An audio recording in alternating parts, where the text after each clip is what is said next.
Good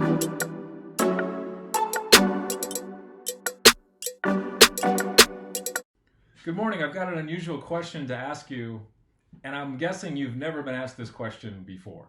And here it is. At work throughout the day, do you ride in a glass bottom boat in the sewer? And what I mean by that is there's plenty of negatives to deal with. Are you primarily focused on those? And to kind of set the tone for this, you play such an important role in what this organization is striving to do. However, you're going to acquire a degree of negativity throughout the day.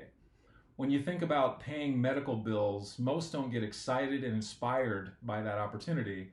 So you're going to be dealing with a lot of individuals who are maybe neutral at best. I'm sure there'll be some that are kind, and there might be some that are quite disappointed. And it's important that we don't carry the weight of that. And I wanted to offer you two ideas in which to counter that each and every day with each and every client. And number one would be real simple: to solve problems with people. And what I mean by that is, as quickly as you can, get on the side of the problem that the client is on and look at it through their eyes. They'll feel it if you do that. I would say to you, mentally put yourself sitting next to them side by side. Each and every call, each and every problem, it'll feel better to them and it'll look different to you. That's number one. Number two is to inspire every client you talk to. Now, I don't mean by giving them a presentation, but two things. Number one, your tone. We can always feel if someone's for us. And then number two, how you wrap up a conversation. The way you conclude the work you do with someone makes all the difference in the world. It takes about 8 seconds to say, "Mrs. Jones, thank you so much for calling in today. I'm so glad we're able to solve that problem and figure out the billing issue. You were so patient. I'm so grateful for the help you provided. And we're just grateful to have you as a client. Thank you. Have a great day." That didn't take long, and it's such a strong way of leaving a conversation with someone. Whether they're uplifted or not is not your problem, but that's who you are.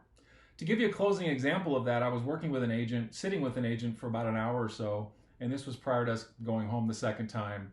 And an elderly woman called in, and she was really kind of fun, and the agent picked up on it. And while they were doing the transaction, she was having a lot of fun and asked the woman, where she was going dancing that night. And the woman started laughing and said, well, she hadn't figured out, who she was going to go with. She had a number of offers from gentlemen, and she was trying to figure it out. And they had such a ball. And 3 minutes later, they wrapped up the transaction. And the woman, with a lot of emotion, said to the agent, "Thank you." And the thank you to me was, thank you for connecting. Thank you for caring. Thank you for the conversation. And I want to close by sharing with you, whoever you talk to today, you might be the only positive person they've dealt with today, or maybe for a while. So don't lose sight of the not just solving problems. I want to also encourage you to inspire people, because there are some people who literally go through the sewer in a glass bottom boat. And you and I have that opportunity to be an alternative to that difficult challenge that can occur from time to time. Wishing all of you a great week of solving problems with people and inspiring them throughout that process. Have a great day.